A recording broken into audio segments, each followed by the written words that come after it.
Mbour à Dakar depuis ba tey jii fi succès bi àgg loolu yëpp ñu war see waxtaan ak ñoom si seen biir émission l'instant de la gloire laataa loolu ñu bàyyi leen ñu nuyoog fans yi ak gars yi leen seetaan Ara Dayza salaamaaleykum. maaleykum salaam ñu ngi nuyu ñëpp ñu ngi seetaan internet yi yëpp di nuyu équipe SeneNews yëpp di nuyu Sénégal di nuyu Mbour kii Ara Arafat et son numéro 7. Yeah, what's up? Salaamaaleykum encore une fois ñu ngi shout out ñëpp ñi nga xamante ni tey ñu ngi scotché wu fii ci SeneNews ak internet yëpp ñi nga xam ñu ngi suivre Akhlou Brick ci réseaux sociaux yi aussi ñu leen di wax ne leen tey am nañ émission ñu ngi toog ak waa SeneNews da wax ne here Dayza Kala aka Serigne Sénégal what's up jaajëf.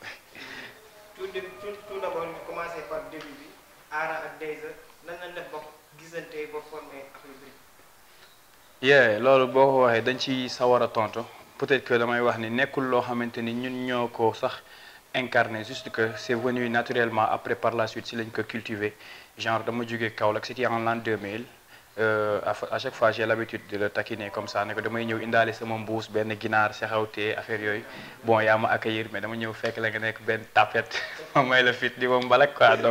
donc quand je suis venu là-bas à Mbour en l'an 2000 fa lañ jàngee école primaire ñun ñaar ñoo bokkoon école primaire donc école primaire lañ bokk dem ba nga xamante ni dem nañ ci université Cheikh Anta Diop ñu continuer di ànd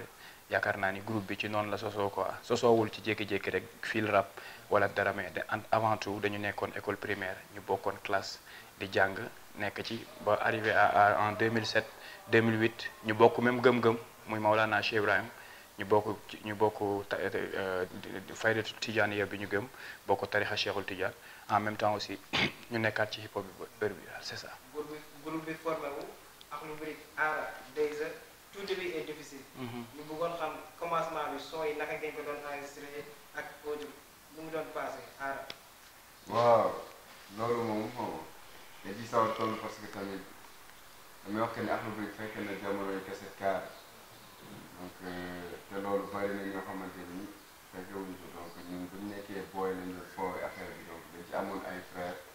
amul ci ñoo xam ne nekkoon nañ suñu famille doon ko fooyee ni ko ñu si daan teg suñu bopp donc ci côté enregistrement son yi am na anecdote yu bëri yoo xam ne dund nañ ko fii parce que ñun souvent dañ doon dem di jënd instrumental te instrumental li ñuy enregistré di ko fay ñun moom lañ daan fay di ko jëndee benn instrumental kese pour rap ci donc souvent loolu moo doon nekk difficulté yi nga xam ne moom lañ doon rencontré ci buñ daan enregistré ay son benn daf nañ dund benn copain moom dañ ko rek ñu enregistré son ñu yóbbuñ ci cyber café temps cyber café la fi imagine toi kuy dem ci cyber café jël heure 250 ba la prise son pour mën a dugg am yenn logiciel yu la fiy nit ñi connecté kay di connecté nit ñi waroon a prise sax amuñu woon chaise xam nga dañu sukk toog waa ji toog xam nga génne micro kii bi ordinateur ordinateur bi jox ñun bu ñu rabee day rab ba mu yàgg yëkkati baat bi gaañ na ko ma waxal naa ko jël waxal. balaa ñu doon dégg quoi. fekk borom cyber bi day bëgg mu xam ni lan la ñu léegi wax ni amoon ni boobu loolu dund nañ tamit beneen enregistrement boo xamante ni ñu ngi ko defee si benn mooy kii ñi doon animé. ngénte yeeg yooyu quoi mooy fi ñuy nekk noonu seen place yi donc nañ fa enregistrement bi nga xam dañuy teg ci kaara nga gis amul taxaw da ngay kii day rab rek du frein bi ma xëcc dugg moom mu jugaat bu saret di romb wala bu saret bi rombee rek bruit saret bi dugg ci biir enregistrement bi ñu dee jaan bi naa la non da koy neexal ñu ñëpp xam ñun boobu comme donc yooyu yëpp dund nañ ko ci affaire enregistrement donc te daf ñu gën jox expérience gën ñu jox aussi ñu xam ñun nga xamal lan lañu bëgg ak fan lañu bëgg ay donc si waaw nekkoon na lu métti mais bon yàlla def na ci jàmm. alhamdulilah macha allah ñu gis ne aussi ba ngeen commencé rap ba impliqué aussi à 100% ñu bëggoon xam famille bi lan lañ accueillir loolu lan ngeen ko apprécier. waaw le début nag c'était difficile si on le dit que famille boo gis rek bu njëkk auparavant xam nga Sénégal dafa am ñun ñu yaree tey sa papa bu nekkee docteur immédiatement day bëgg ba doomam màggee nekk docteur wala mu nekk enseignant day bëgg doomam nekk enseignant man nag yàlla dafa def ki nga xamante ni moo ma yar sama rakk yaay la que je le salue de passage yàlla yëkkati ko mu wér ak jàmm ak salaam actuellement il est un peu souffrant muy Abdoulaye Diallo donc aussi moom il fut enseignant d'ailleurs il est en retraite actuellement mais vu que ne ñun dañu doon chaque jour que jëfee dañu doon nii lañu doon def ci jàng duñu sax génn 5 heures bu ma génnee seen ko Arafat Baye maa ngi daw paa bi xam nga rek léegi mu ñëw quoi léegi mu wàcc daw dem mais un jour daal dafa jékki-jékki bu maa ngi def 5e mu toog ba ay au-delà de timis gisuma après ma ñibbisi mu ne ma foo demoon ma ne ko bon waaye damaa demoon répété ji quoi temps yi xam nga rek maa ngi ci hip hop bi mais ce jour-là il m'a dit ah da ngay xooli gunóor léegi bi ma waxee moo bi jaaxal ma trop après par la suite mu ne ma léegi nag kaay di yow tey di nga génn kër gi ndax man indi ma la fi pour nga rab d'ailleurs sax yaa ngi nii semestre bi moyenne de 13 nga am te à chaque fois 14 nga doon indi affaire yooyu noonu ou bien 15 léegi nag commencé ma kii xam nga rek sonal affaire yooyu bon après par la suite ma gis ni tamit noonu la quoi mais dem nañ bi nga xamante ni moom xam na ni lii ci suñu xol la nekk dem nañ ba bëgg que ça soit pas bi nga xamante ni moo ma jur tam sama papa yàgg na ma tere lu ne mais le dernier jour bi may mës a toog nag ne ko kilifa nag wax dëgg yàlla du mës a wax doomam bàyyil mu bañ a bàyyi waaye dama lay ñaan benn affaire bi parce que subaa moo tax damay bañ nga jékki-jékki rek toog fii xool télé bi gis ma ne sama doom deful li ma ko sant lii rek laa lay ñaan nga bàyyil ma lii rek nga xam sama xol la quoi xaw ma ndax fa laay tekkeem déet daal waaye bis bu ma ko bàyyee peut-être amaana mën naa bañ a tekkee si kay te tekkee fii quoi dama lay ñaan loolu quoi après si la ma ko may donc c'était un peu difficile que ça soit man que ça soit moom quoi donc loolu la quoi c'est ça. waaw mais benn la parce que maire yi mosuñu ànd ci kii surtout pas yi ñu gën dëgg boo seetloo sax rapport yu bëri dañ naan seen maire yi ñoo leen soutenir si affaire pas yi moom day xaw a métti trop mais maire yi ñoom ñooy parce que boo seetloo yaay dafa xolam dafa sori si doom donc souvent bu bëggee benn affaire rek sa maire ñun suñu maire yi ñun sama gars yi ñu souvient fa lañ doon répété donc si sama néeg lañ doon nekk def répétition maire du ko déranger quoi parce que man chance bi ñu am par exemple si côté boobu dëgër la ak frère moom par exemple fekkul pa bi di dund ko quoi donc loolu moo tax après moom day comprendre que fee ñu ñëw gaale di ko fa defee début bi nag doon na wax ni li ngeen def nii xam nga mais après dem na ko comprendre que jaar la dem ba comprendre que ni bëggee mu si c'est ça. par rapport à vos sorties yu mujj. I am sorry pédale di ay son yu naas yoo xamante ne c'est bien travaillé ngeen utiliser logistique yu am doole est-ce que loolu du wane ne Akhlou Brick dañoo bëgg a internationaliser. waaw lu am importance nga wax parce que ñun actuellement yàgg nañu teg loolu ci suñu bët dem bi nga xamante ni àdduna wërngal képp dinañ ñu xam ñu ngi siy jéem nag ñu ngi def suñu kéemtalaay kàttan looloo tax aussi comme hip hop auparavant il y avait pas assez de moyens comme lu ci mel ne tey matériel audiovisuel yeeg yooyu tey dañuy dem ba nga xamante ni y a une totale avancée là-dessus nit ñi ñu ngi koy de plus en plus nit yi ñu ngi koy fréquenter ñu ngi ciy investir donc ñu ne pourquoi pas aussi bu ñuy génnee li nga xamante ni moom mooy image parce que dañuy wax ni l'art moom y a Emmanuel Kant qui l'a défini c'est tout ce qui plaît universellement sans concept d'abord quand tu vois rek say bët dañoo war a nopp affaire bi après nag sa xel door a mën a comprendre li nga xam mooy le fond nga xam ni kon loolu moom mooy art donc pourquoi pas y s'investir looloo tax tamit à chaque fois bu ñuy génne vidéo ñuy essayer nit yi di ci jot di nga xam bu ñu xoolee rek dañuy am envie di ko xoolaat donc j'espère que ni loolu tam si la bokk aussi visionner li nga xamante ni moom mooy plan international parce que loolu moom mooy suñuy ambition honnêtement quoi c'est ça. vision pédale lan lay relater si biir pédale lan ngeen bëgg a wane foofu quoi. voilà pédale aussi boo ko seetee sound bi gis nga ego trip la quoi mais boo xoolee vidéo bi rek tout ça tout nous relate ci côté sport booy seet nit ñi ñu ngi daw ñii ñu ngi dem golf ñu ngi dem tennis ainsi de suite pédale c'est-à-dire il faut foncer lépp li nga xamante ni yaa ngi ci war a dem del foncer quoi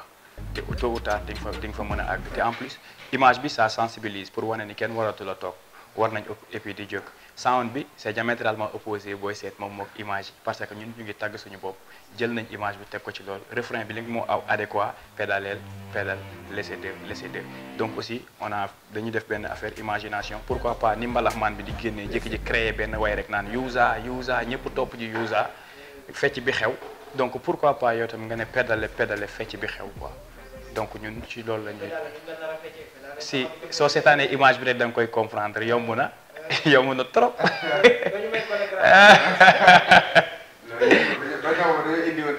en tout cas daal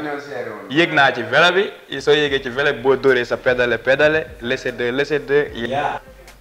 album alkaati bu bàyyi góor di album bu mujjee génn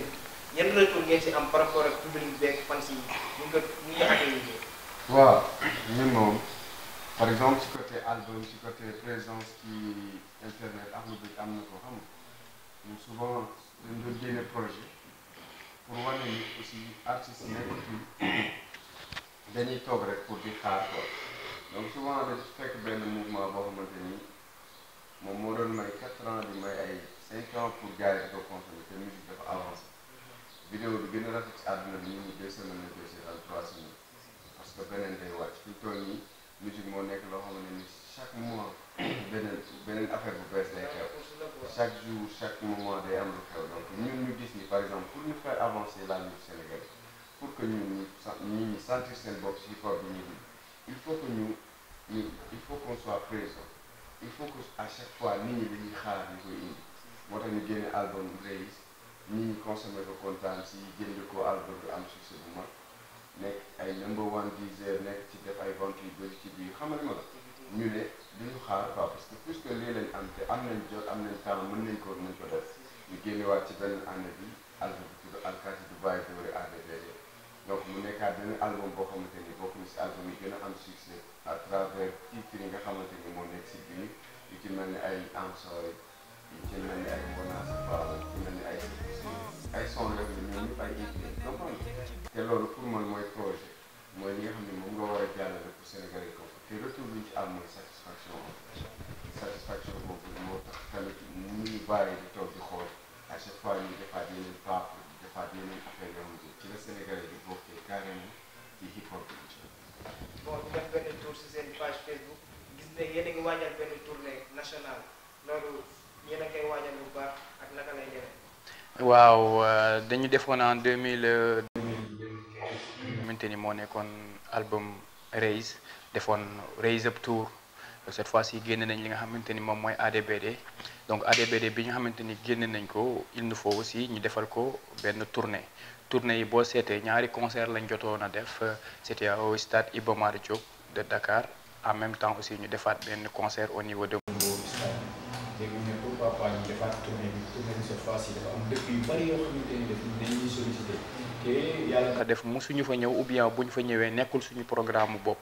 donc mu ne ñu ne cette fois-ci nag dañuy def benn affaire léegi ñu am benn concept. wane ni tekki fii c'est possible donc tekki fii si on dit que c'est possible il y a ay Cheikh Amar il y a ay nit tant ay Bougane Gueye Dany tant de personnes yoo xamante ni tey lu ci mel ne Youssou Ndour xam nga ñi nga xam ne ay exemple lañ ay icône lañ ci Sénégal pourtant ñoom tey seen lépp dañu investir ci dëkk bi donc pourquoi pas ne pas sensibiliser la jeunesse tey parce que da ngay ñëw am benn 2 millions 500 xalaat yoonu tukki ne da ngay jël gaal gi wala da ngay jël benn affaire te pourtant loolu du deal bi avec ces 2 millions 500 mën na multiplier wu ci kaw nga gëm sa bopp ci kaw nga investir ci sa dëkk parce que amul Sénégal amul loo xamante ni xalaat nga ko ci kaw suuf te amul Sénégal soit yàlla dalaa boole ci li nga xamante ni xam nga li mu sàkk yëpp xamoo ko waaye dafa am maanaam ci li nga xamante ni xamoo ko waaw maanaam yow da nga faa amagul accès waaye mais amul sikk ni loolu am na fi peut-être que da nga koo joteewul moo tax doo gëm loolu yaa ngi comprendre donc kon ñu ne Sénégalais yi nag il faut que ñun en tant que jeune maanaam kuy dégle ca ngaay day fekk nga set aussi te aussi da ngay jiitu ci kanam su nekkee da nga nekk ci fee bi di ko def di nga sensibiliser ñu bari pour ñu koy def donc concert yi nga xam ne moom lañ bëgg a def concert de sensibilisation te boo seet on a un peu été synonyme avec tey concept bi nga xamante ni état jël na ko ci côté kii comment dirais-je bi mu defee remaniement bi ba pare vision 2018 bi ñu déggee le président de la République aussi wax ci day mel ne nañ dem waxaat jeunes yi ne leen Sénégal mën nañ ko defar Sénégal mën nañ ko def ñun ñëpp mën nañ ko liggéey donc bu ñu nduroowee concept te pourtant ñun xalaatuñu woon sax ni peut-être état dina tëb xëy joxe loolu donc tey dañ naan alhamdulilah quoi ndax yaakaar naa ne tamit li nga xam mooy suñu objectif que nit fekk ñu si baax na ku ñu si fekku tamit baax na parce que ñun l'essentiel est que mooy duñu bàyyi kenn te dinañ jóg defal suñu bopp incha allah rek pour sensibiliser loolu moo ñu dugal ci tournée bi quoi c'est ça. en 48 heures. on peut dire génne ngeen single bu ñu naan pédale loolu day waajal benn affaire wala lan mooy objectif bi instant bii pédale lan lay lancer. pédale bi donc je peux dire que ça day demaat ci même lancé bi rek ñu bari dañ doon xalaat dañuy génne benn morceau ci ADBD pour def ko pour clip ko wala dara donc ñu ne non comme que dañuy dem ci benn tournée la ñu jëm te tournée boobu leneen la ñu war a def donc moo tax durant toute la tournée bul xalaat que carrément bii rek la am na yeneen ak yeneen yoo xamante ni ñu ngi génnaat ci biir ñu ngi génnaat ci tournée bi yëpp incha allahu rabbi te yu bees lay doon yoo xamante ni nit yi dinañ ko like dinañ ko kii parce que loolu yëpp pour embellir li nga xamante ni moom mooy projet bi la pour boiter li nga xamante ni moom mooy buzz bi la aussi pour gën a dëggal li nga xamante ni mooy carrière bi wane aussi liggéey bi quoi c'est ça loolu la. fan si topp Stars de la Toile yëpp question bi lañ doon xaar. Ara I'm sorry casting naka la demee histoire bi ngay dund la wala naka nu ko demee moom la. waaw mais loolu noonu par exemple tey jii boo seetloo mënuñu ko dund en fait parce que tey jii fekk gul bu tey boo seetloo scène bi dañ ko def scène boo xamante ne ñu marié la booy seet comprendre te xam nga ni mën a dee si terrain donc il fallait aussi que ñu dugg ci corps ñooñu nga xamante ni ñoo nekk ñoom ñuy sëy ñoom ñooy dund affaire mbëggeel di dëkk di sëy comprendre mais nekk na loo xam ne dañ ko comprendre moo tax ñu mën ko bind ñun ñoo ko bindal suñu bopp ñoo ko xalaatal suñu bopp ñoo ko inspiré à travers faits yi nga xamante ni moo xew ci mbëggeel donc Sénégal amoon na ni ñuy woyee mbëggeel ku ci nekk ak vision bi ngay woyee mbëggeel mais ñu nit aussi di ñëwee il faut ñu indi suñu touche bopp ak suñu vision bopp moo tax ñu indi Am Solo casting bi fale ñu am koo xamante ni moom mooy mën a jouer en fait si j'ai dit mën a jouer mooy par exemple bu ñu nekkoon Bédial Ara mu xam nan lay def mu xam nan lay exprimer wu ci à travers li mu war a médier tout ça parce que loolu la ñuy dañ lay xamal ci booy def ci cinéma te dañ ko fekk moom it muy joué ay affaire ay film ay nekk ci cinéma quoi donc loolu moom gënoon intéressé ci jeu bi te tey gis naa ne am nañ satisfaction bu mag ci jeu wu parce que li koy ñuy waale bu baax a baax moom dañ ko ci woowee daf ci kontaan comprendre donc ñu jàppale si comme ni ko bëggee woon ba yàlla def affaire bi am succès bi am solo nag nekk histoire boo xamante ni ci début bi boo seetloo man dafa mel ni man maa dama juum quoi par exemple on peut dire juum gis nañ téléphone bu def vide bi téléphone boo xamante ni fay la gis nañ oto bu paan gis nañ aussi sama jour birthday ñu accolade noonu ba affaire bi takk comprendre te loolu ku ne xam na fee la yoo xam ne mën na dal góor bu ne te da ngay gis man gis naa benn mag bu ne ñoom bu ñu amee genre problème amul justification boo mën a jox sa jabar ba mu comprendre il fallait ñu def ko si vidéo pour jigéen ñi comprendre kon lii mën na arrivé góor en fait bu ko defee beneen yoon ñuy baal seen jëkkër yi ci bu ñu defee yenn affaire yu mel noonu. am naa benn garab boo xamante sax bala la tudd nee na yéen a tax mu jabar bu jubóog jabaram parce que dañoo nga tegalee soo dëgg cas yu mel noonu parce que ñun ci jour son bi génnee ci lendemain ñu dañu jot message yu bëri yoo xamante ni kii dana la man jiboo naag sama jabar di la remercier kii ne la jiboo naag sama jigéen ndax son comprendre léegi lan moo def loolu pour man il faut que ñu mën a dugg ci xol nit ñi dugg seen xel expliquer léegi soo xam ne bu ko dégloo rek dana ñu baal naa la parce que après loolu lay sant comprendre waaw donc loolu ñi ñu baal ñun ñi yàlla baal boobu ak si ñaari ak si studio bañ léegi baal yéen da nga waaw ñu baal ñu tamit ñu ñëw si rubrique intimité da boobu méttee membre de la famille bi am na ñu taxaw jàppale leen ba tey jii ak rubrique ngeen àgg fi ngeen àgg macha allah ñooñu tey jii soo leen di wax ñan ngeen gën a ñooñu soutenir leen ba tey jii ñooñu ñan la si seen famille. waaw yàlla dafa def je peux dire que famille bi ñun dañuy dem ba nga xamante ni sax comme par exemple je considère comme Arafat laa gën a bokkal ndey ak baay que ki nga xamante ni moom laa bokkal ndey ak baay léegi nag loolu daluñu noonu daluñu man ak Arafat kese dafa am ñoo xamante ni ñoom ñoo nekk suñu alentour maanaam primaire bi ma lay wax c'est pas man la woon ak moom kese y avait man moom ak kiñ naan Ñas ak Bamba ak Cheikh 5 personnes yooyu lañ bokkaloon école primaire te 5 personnes yooyu ba nii may wax ak yow ñun ñoo continuer di ànd donc ñoom fekke nañ li metti woon lépp ñoom fekke woon nañ guddi yi doon tar fekke nañ kañ lañ doon jël suñuy dàll dem jaayi pour dem maquette ainsi de suite donc ñun ñooñu la ñuy gën a remercier bu ko defee ñuy door a élargir affaire bi ñëw ci staff bi parce que tey staff bi quoi qu'on puisse dire dañuy wax rek te on a l'habitude de le dire à chaque fois pied droite heure bu dóoree bal rek na ko sañcee pied gauche parce que mooy appui bi quoi donc staff boobu moom moo nekk appui bi ñoom ñoo ñuy yokku fit parfois day tar dañuy xëccante fii liggéeyoo leen jooboo leen nañ def lii teg mais dara engrais la rek lañ koy jàppe day mel ne benn terrain nu rek ñu sànni ci engrais bés bu tawee rek day gàncax gi day meññi moo tax à chaque fois quand ils nous critiquent dañuy absorber loolu noonu bu ñuy wax affaire yi dañuy am mais ñi nga xamante ni ñu limal nga xam bokk nañ ay guddi seq nañ ko mu doon tar ñooñu laa yaakaar ni tey ñu ngi jàpp ba tey te ñooñu aussi ñu ngi leen di remercier xam nga di leen wax ni leen carrément on est trop content léegi nag élargir affaire bi ci côté bi mooy Want It One ñi nga xamante ni ñëw nañ ci yoon bi Max Mix ñi nga xamante ni mooy ay Atuman El Badi DJ bi idem que Alou gars yi nga xamante ni ñoom ñëpp staff bi dañ ci jàpp carrément instant bi daal amuñu lu ñu leen mën a fay xanaa dañuy def lu dul rek di leen ñaanal yàlla quoi yaakaar naa loolu moom moo gën a kii parce que ñun suñu famille yi moom amuñu problème loolu ñoom yëguñu sax ni ñun ñu ngi siiw ñu ngi nekk ci yenn affaires yeeg yooyu ñoom daal waaw na nice rek et puis surtout mais ñi nga xamante ni ñooñu nekk di ñu entouré ñi doon ànd depuis temps booy yaakaar naa bu remerciement di am ñooñu la ñuy gën a remercier quoi c'est ça. si biir album Alkaati du bàyyi doon ñu gis leen ngeen woy si ay woonaa sa baaba bu subaa ñu may maa la est-ce que du wane ne gars yi dañoo bëgg a tax soxna wala ah soxna moom ñëpp ko bëgg a takk. ah oui waaw ñëpp bëgg a takk soxna donc li ma ciy tontu mooy dañoo bëgg a takk soxna. ah oui surtout ah surtout ah oui incha allah te dina ñëw incha allah. te bu mu leen bett bu mu leen. exemple yaay maa ngi taxaw nañ ba pare. non mais mënuñu isaan rek toogul. tontu bi leer na tontu bi leer na toog xaar quoi. toog xaar ah maa ngi doon ñu xaar du yàgg. nga bëgg leen toog loolu. non du yàgg bu mu leen bett daal. bu leen bett. waaw man moom. dama Sénégal maa ngi ginnaaw dégg. yaa ngi ginnaaw dégg. bu takkee ma takk. mooy wala yoon bi quoi. non léegi rek amul benn muskila man loolu garaawul bu ma jiitalee sax naa yeew man daal garaawul. coolul. waaw ñu ngi si fin émission bi loolu la ñu tàggoo fan si yeeg gars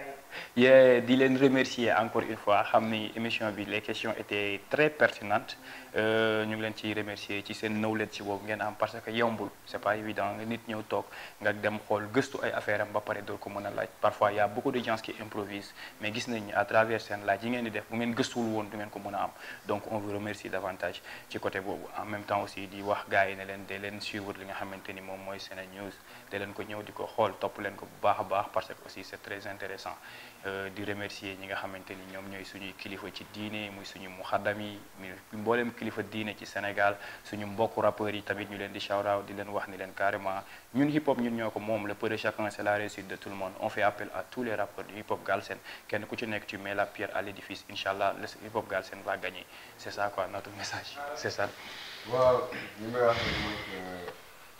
damay joxe waale benn info par rapport ak suñu tournée bi ñu nekk. tey jii Sénégal am na ñoo xamante ni gisaguñ flyers espagnol bi nga gis mais wax nga ni tournée la buy démarrer octobre di jeex mois de janvier donc octobre bu mois de janvier bu nekk lépp ci ay week-end yoo xamante ni si lañ koy def war a débuter le 14 bi incha allah muy le 14 octobre à Thiès stade Maniang Soumaré war a defaat aussi beneen week-end bi fi nga xamante ni mooy Diourbel ci stade bi aussi war a defaat centre culturel français. Avant loolu dina am lu ko précédé muy le 7 octobre incha allah place du souvenir. avec Waliyane Band. donc def aussi avec Ombre Zayane biir centre culturel français beneen week-end donc loolu mooy suñu calendrier mois d'octobre di ko wax gars yi di waaj di wax aussi que ni li indi pédale mën na indi cabre mën na indi récité donc na gars yi xaar le séddale moom mooy sa yoon new émission l'instant de la toile balaa ma xante ma nuyu seen ay fans ñi dëkk Mbour ay Ndeye Marème Diop ñi dëkk Guédiawaye ay Soxna Mbaye shout out all breakers et tout c'était ça Sene News xaar leen ci beneen émission l'instant de la toile ak yeneen star yeneen naanaan jaajëf dégg